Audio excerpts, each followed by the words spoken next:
तो हमने कल पढ़ा था ये कि जो विशुद्ध प्रेम है उसका जो स्वरूप है, उसका लक्षण है, वो क्या होता है।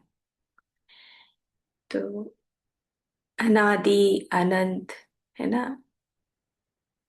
आदि अंत जाको नहीं, रहत एक रस रूप। मतलब इसका ये समझने वाला है कि जैसे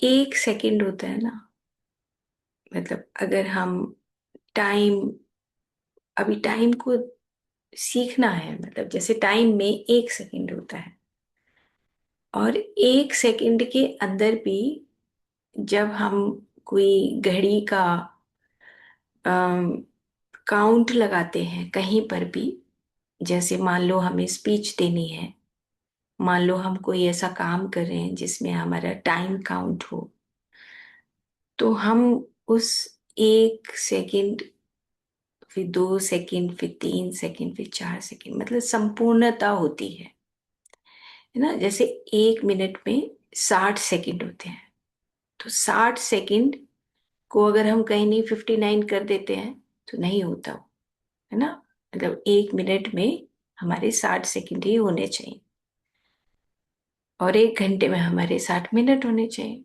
ऐसे करके संपूर्णता लिए हुए। तो यहाँ पर जब नित्य और नूतन की बात आती है ना, कि वो नित्य होता है, नवल होता है, मृत्यु होता है, तो इट मीन्स कि वो नित्य है, नूतन है। इसका मतलब ये हुआ कि वो संपूर्णता लिए हुए है।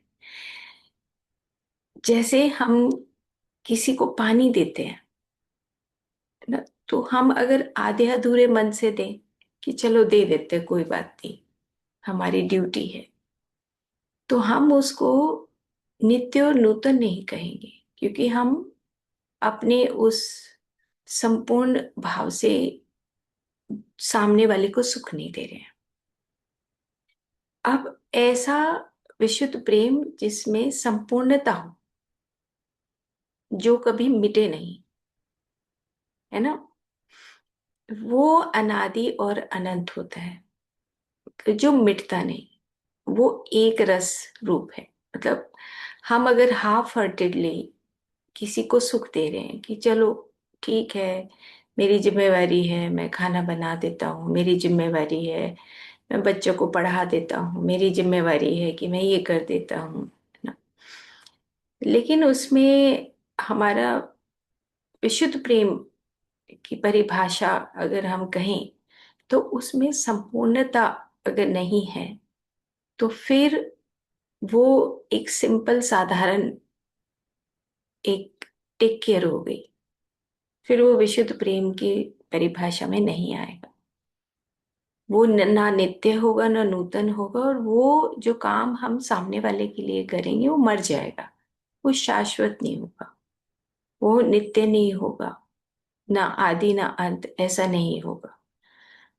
तो जैसे एक सेकंड अपनी संपूर्णता लिए हुए होता है, 1 मिनट अपनी संपूर्णता लिए हुए होता है, और इसी प्रकार से जब हम किसी को सुख देते हैं, किसी भी को, किसी को भी सुख देते हैं, तो उसमें हमें अपनी इस भौतिक शरीर के साथ साथ हमारा जो मानसिक शरीर है उसके अंदर भी संपूर्णता होनी चाहिए।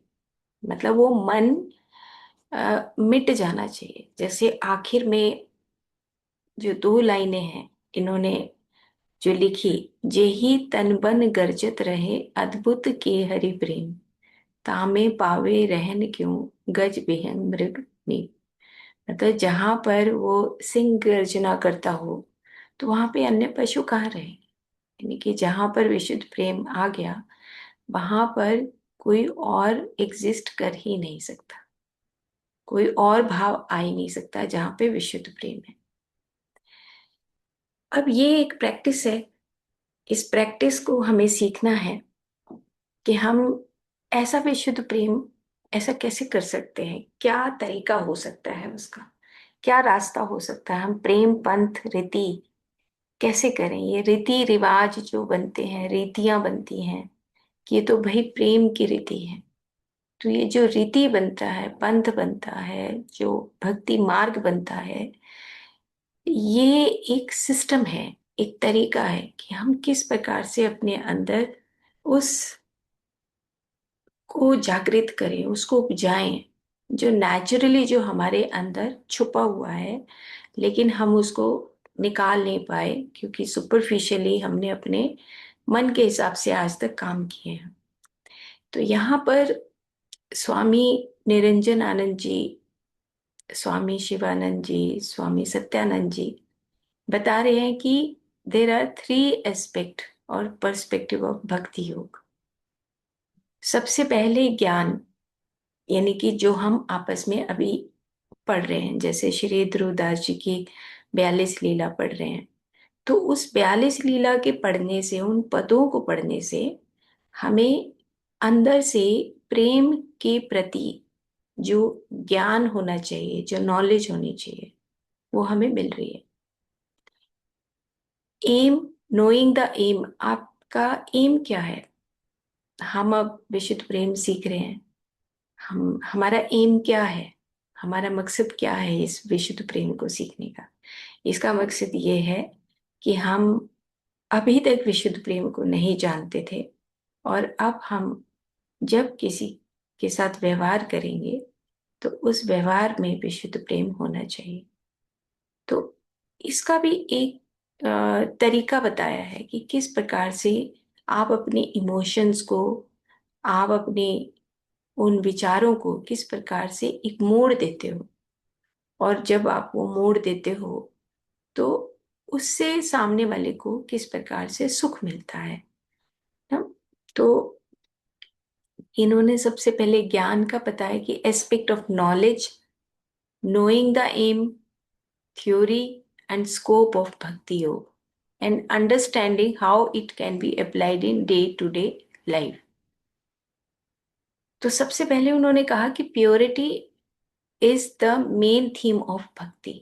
जब हम भक्ति करते हैं, विशुद्ध प्रेम करते हैं, तो प्योरिटी होना जरूरी है। वही बात है जैसे हमने पिछले वाली स्लाइड में देखी कि जो नित्य हो, नूतन हो, मृदु हो, उज्ज्वलता हो, निर्मलता हो, किसी के हम कोई भी एक छोटे से छोटा काम करें तो हमारे अंदर ये भाव नहीं होना चाहिए कि मुझे क्या मिलेगा। और हमारा अक्सर ऐसा होता है कि हम वापस अपनी तरफ मुड़ जाते हैं, हमारी ऊर्जा वापस मुड़ जाती है, और हम किसी दूसरे से एक्सपेक्ट करने लगते हैं, आशा करने लगते हैं, दूसरे से एक्सपेक्ट करते हैं कि वो मेरे बारे में क्या सोच रहा होगा, वो मेरी बड़ाई करेगा, या मुझे क्या मिलेगा उससे। जब हम किसी के लिए काम करते हैं तो हमारे मन के अंदर ये भाव उत्पन्न हो जाता है। क्यों? क्योंकि हमारा मन का जो कार्य क्षेत्र है वो ज्यादा अ, तराशा गया हुआ होता है हमारे द्वारा, और हम अपने हृदय को खोल नहीं पाते। हम हृदय की उस इलेक्ट्रोमैग्नेटिक फील्ड को महसूस ही नहीं कर पाते, क्योंकि विद इन सेकेंड हमारे हार्ट की इंफॉर्मेशन जब ब्रेन में जाती है तो ब्रेन सबसे पहले एक्टिव हो जाता है, काम करने लगता है, और अंदर से हमारे अंदर वो जो प्योरिटी है वो इम्प्योरिटी में चेंज हो जाती है, यानी कि ड्युअलिटी में बदल जाती है। और हम सोचते हैं कि हमें इससे क्या मिलने वाला है। अगर हमें उसने थोड़ी सी भी रिस्पेक्ट नहीं दी तो हमारा मूड ऑफ हो जाता है, हमारा नर्वस सिस्टम ब्रेक डाउन हो जाता है, हम उदास हो जाते हैं। हम दूसरे से बात करना चाहते हैं कि देखो मैं गया था और देखो मतलब उसने ऐसा मेरे साथ बिहेव किया, ऐसा किया। तो हमें अपने अंदर इस तरह के किसी भी भाव को हमें नहीं रखना है। तो हमारी जो भक्ति है उसमें एक प्योरिटी होनी चाहिए, यानी कि जो हमारे इमोशंस है उसको मोड़ हमें देना है। हर पल हमारे अंदर वो जो ऊर्जा है वो एक ऊर्जा, एक न्यूट्रल रूप में ऊर्जा रहती है, लेकिन जैसे ही हमारा मन की संगत करेगा तो वो ऊर्जा हमारी एक थिंकिंग, दूसरी थिंकिंग में परिवर्तन हो जाएगा, दूसरी तरह की फीलिंग्स में परिवर्तन होगा। अगर वही ऊर्जा हमारे हार्ट की तरफ ट्रांसफर होती है, भक्ति की तरफ ट्रांसफर होती है, तो हम वहीं पे अपने आप को न्यूट्रल कर सकते हैं और हम सामने वाले को सुख दे सकते हैं। तो ये purity is the main theme of bhakti. It is simply that natural devotion evolves as one becomes more and more pure, focused and one pointed. वहां पे भी यही बात कही है कि अगर सिंह गर्जना करता है तो दूसरे हाथी घोड़े सब अलग हो जाते हैं। सेम इसी तरीके से जब हम विशुद्ध प्रेम करते हैं तो हमारे अंदर वो प्योरिटी, शुद्धता आती है, हम फोकस्ड हो जाते हैं और वन पॉइंटेड हो जाते हैं, मतलब हम समर्पित हो जाते हैं, हमारे अंदर वो समर्पण का भाव आने लगता है, क्योंकि हम समझने लगते हैं विशुद्ध प्रेम को। Bhakti yoga says to deal with the personality and remove the rough edges. जो हमारे अंदर कमियां होती हैं हमें उनको खत्म करना होता है। हमारी जो पर्सनैलिटी है उसमें बदलाव लाना होता है। जैसे एक पत्थर होता है ना, जब हम उसको तराशते रहते तो मूर्ति बन जाता है ना, वो बहुत सुंदर एक आइडोल बनता है, मूर्ति बनता है, तराशते रहते हैं।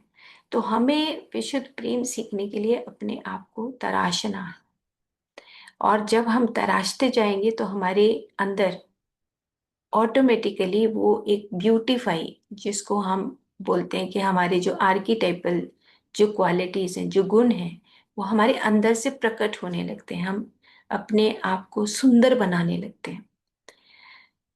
One plants the seeds of सत्व इन द ग्राउंड ऑफ तमस। बहुत इंपॉर्टेंट लाइन है ये सारी। मैंने एक पुस्तक है जो मैंने, एक्सपीरियंस ऑफ हार्ट भक्ति योग है, वहां से मैंने ये सब उठाया है और मेन मेन पॉइंट्स लिए हैं। जैसे उन्होंने कहा कि हम तमसी हैं, तमस का मतलब हमारा जो मन है वो तम और रज में डूबा रहता है, लेकिन अब हम विशुद्ध प्रेम के बीज वहीं पर बो रहे हैं, है ना।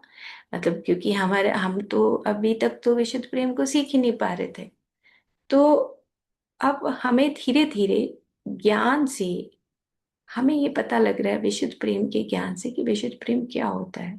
दूसरे को सुख देना है तो अपने आप को तो निछावर करना है, अपने आप का बलिदान करना है, अपने बारे में तो सोचना ही नहीं। आपके मन के अंदर अगर एक छोटा सा कण मात्र भी ये भाव आएगा कि मैंने उसके लिए किया, तो फिर वो विशुद्ध प्रेम की परिभाषा में नहीं आता।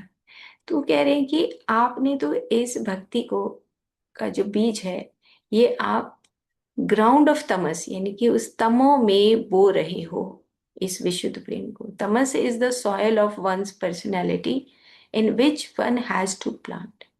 अब हमारी पर्सनैलिटी तो भाई ऐसी इस मिट्टी के बने हुए हैं, हम तमस के बने हुए हैं, उसके अंदर हम सत्व का बीज बो रहे हैं, यानी कि हम भक्ति योग का बीज बो रहे हैं, विशुद्ध प्रेम का बीज बो रहे हैं। अब उगाना हमें है कि इस तमस वाली पर्सनैलिटी में हम विशुद्ध प्रेम के बीज को कैसे बो सकते हैं, कैसे बोएं और कैसे वो एक पौधा बने, ये हमें सीखना है। तो ये एक बात है। अब भक्ति योग, जैसे जैसे हम ज्ञान सीखेंगे, शुद्धता सीखेंगे, वैसे वैसे, जैसे जैसे हम कर्म करेंगे, वैसे वैसे हम भक्ति मार्ग बनता जाएगा, मतलब हमारा मार्ग बन जाएगा वो। समझ रहे हैं आप? भक्ति, भक्ति योग और भक्ति मार्ग, यानी कि प्रेम पंथ, और फिर रीति बनती है, स्टेप्स हैं ये सारे। फिर क्या होता है कि सेकंड नंबर पे, the second aspect of bhakti योग is Upasana. Upasana, the method of incorporating भक्ति इन वंस लाइफ। मतलब कि अपने नजदीक चले जाना, अपने नजदीक जाके अपने आप को देखना। वो कह रहे हैं कि जो उपासना है वो क्या होती है। उपासना कि आसना मीन्स सीट और प्लेस, और prefix upa means to come closer. So upasana means sitting near. Bhakta takes a seat closer to himself. मतलब हमें बार बार अपने अंदर झांकना है कि तुम कैसे काम कर रहे हो, किस प्रकार से काम करते हो। तुम्हारा डिवोशन कितना है, तुम किस प्रकार से दूसरे को सुख देते हो, क्या तुम मन से कर रहे हो या तुम हृदय से कर रहे हो, दोनों में कितना डिफरेंस है। तो वो क्या कह रहे हैं कि भक्त takes his seat closer to himself, which means he internalizes himself. Upasana is involving oneself in the process of redirecting the flow of energy of emotions and sentiments. बहुत important है, क्योंकि हम क्षण क्षण में हमारे इमोशंस फीलिंग्स, जब हम परिवार में रहते हैं तो ऑटोमेटिकली हमारे जो फीलिंग्स हैं, हमारे इमोशंस हैं, हमारे भाव हैं, हमारे विचार हैं, हमारे सेंटिमेंट्स हैं, वो हमारे उस सांसारिक तौर तरीकों के अनुसार प्रभावित होते रहते हैं। लेकिन उपासना क्या होती है कि हम उपासना में उन इमोशंस को, सेंटिमेंट्स को देखते हैं, सीखते हैं कि ये मेरे इमोशंस आ रहे हैं और मुझे अब इन इमोशंस को मुझे चैनलाइज करना है। तो वो कैसे होता है? वो होता है कि जब हम मेडिटेट करते हैं, मंत्र चैंट करते हैं, सत्संग करते हैं, कीर्तन करते हैं, कोई अनुष्ठान करते हैं, तब हम उपासना को सीखते हैं। जब हम, जैसे अभी हम आपस में बात करते हैं, जैसे अभी हम सर्वे भवन्तु सुखिना करते हैं दूसरों को सुख देने के लिए, बार बार अंदर से अपने आप को जगाना, बार बार अपने आप को पूछना, कहना कि भाई तुम कौन से रास्ते पर हो, तुम मन के रास्ते पे हो या तुम हृदय के रास्ते पे हो। बार बार देखो, अब हृदय में सुबह जब राजेश जी बताते हैं तो ह्री का मतलब होता है आहरण, है ना, द का मतलब होता है देना, यह का मतलब होता है निरंतर गतिशील रहना। कितना सुंदर है ये तीन शब्द। मतलब सारा हमारा डीऑक्सीजनेटेड ब्लड हमारे हृदय में आता है, लेता है, फिर प्यूरिफाई करता है लंग्स के माध्यम से और फिर देता है। मतलब हम चाहे कितने ही इम्प्योर हों, लेकिन हृदय के पास जाने से वो निर्मल हो जाता है, उज्जवल हो जाता है। कुछ भी हमारा कोई भाव होता है, मन में जो भाव होता है, अगर वो हृदय में जाता है तो वो उज्जवल हो जाता है। वहां पे ड्यूअल है, वहां पे वो खराब है, और जैसे ही हृदय में जाएगा वो शुद्धता लिए हुए होगा और फिर पूरे शरीर में वही चीज भेजता है। और हम क्या करते हैं, हमारा मन का प्रभाव ज्यादा होता है, तो हमें इस उपासना को सीखना है। यानी कि आंख बंद करके बैठे, हमें जो भी हमें इष्ट देव पसंद हैं, जो हमें अच्छे लगते हैं, महादेव अच्छे लगे, राधा जी अच्छे लगे, जो भी अंदर से आए भाव ना, वहां पे उनके चरणों में देखो और वो ये कहो कि मैं तुम्हें सुख देना चाहता हूँ, तुम्हारा दास बनना चाहता हूँ, भक्त बनना चाहता हूँ। मेरे जो सारे इमोशंस हैं, सेंटिमेंट्स हैं, मेरे वहां इमोशन सेंटिमेंट्स उसके प्रति समर्पित हो रहे हैं, मैं आपको कैसे सुख दूं। और ये जब चैनलाइज्ड होता है हमारे इमोशन सेंटिमेंट्स, तब हमारे सामने जो परिवार में, जो हम संसार जिसको बोलते हैं, माया जिसको बोलते हैं, जो हम इस धरती पे एक दूसरे के लॉ ऑफ कर्म के अकॉर्डिंग हम आए हैं, तो ऑटोमेटिकली हमारे सेंटिमेंट्स उस विशुद्ध प्रेम में चेंज हो जाते हैं, सुख देने के लिए चेंज हो जाते हैं। ये एक प्रैक्टिस है, एक पाथ है। और वो पूछ रहे हैं कि ये जो तीन एस्पेक्ट हैं भक्ति योग पाथ, यानी कि मार्ग अभी बना नहीं है, अभी तो हम योग सीख रहे हैं, एक एक चीज को जोड़ रहे हैं अपनी उस उपासना में, हम जोड़ रहे हैं अभी। योग मतलब कि हर चीज को सीखना। उस तो जब हम सुबह से शाम तक काम करेंगे इस विशुद्ध प्रेम के ऊपर, तो फिर वो प्रेम मार्ग बनेगा, भक्ति मार्ग बनता है। तो पहले हमारी सीढ़ी कौन सी है? उस सीढ़ी पे चढ़ने के लिए हमें ज्ञान, हमारी शुद्धता, हमारी उपासना, और उसके बाद फिर हमारा कर्म, यानी कि हमने अभी जान लिया। अब जैसे कोई आया, हमें पता है विशुद्ध प्रेम क्या होता है ना। अब कोई आया तो हम उतनी ही उत्सुकता से उठेंगे, और हम जब किचन में जाएंगे, पानी का गिलास भरेंगे, तो हमारे हृदय के अंदर वो भाव होगा कि मुझे इसको बहुत प्यार से पानी देना है ना। तो हमारे हाथों के अंदर एक अलग टाइप का वाइब्रेशन होगा, क्योंकि हम उन हाथों से दूसरे को पानी पिला रहे हैं। अब हमें मंदिर में ज्योत लगानी है, तो हमारे अंदर वो एक अलग तरह का एक एंथुजियाज्म होगा कि आज मुझे उस जोत को अच्छी तरह धोना है, बहुत अच्छी तरीके से घी गरम करना है, बहुत अच्छे तरीके से उसकी बत्ती बनानी है, और उसके बाद मैं बहुत ही प्यार से, जिससे मेरी राधा जी को, मेरे महादेव को सुख मिले, मैं इस प्रकार से काम करूंगा। तो वो जो क्रिया है, हमारी क्रिया, वो हमारी कर्म में कन्वर्ट होती रहती है। क्रिया होती है जब हम एक बार करते हैं। इग्नोरेंस में मुझे याद आ रहा है कि जब हम एक बार गलती करते हैं तो माफी हो जाती है, भगवत गीता में ही लिखा है। अब हम हर रोज गलती करें, आज मैंने गलती कर दी, कल गलती कर दी, परसों गलती कर दी, माफी है। लेकिन अगर हम हर रोज उसी क्रिया को बार बार दोहराते हैं तो कर्म बन जाता है, और उसी क्रिया को बार बार दोहराते दोहराते जब कर्म बन गया तो वो फिर कर्म बीज बन जाता है ना। और फिर जब ऐसे करते करते हम उन गलतियों को करते रहते हैं, तो वो फिर कर्म बीज क्षेत्र बनता है। जैसे कुरुक्षेत्र, ये क्षेत्र है जहाँ पे हमने उन बीजों को बोया है।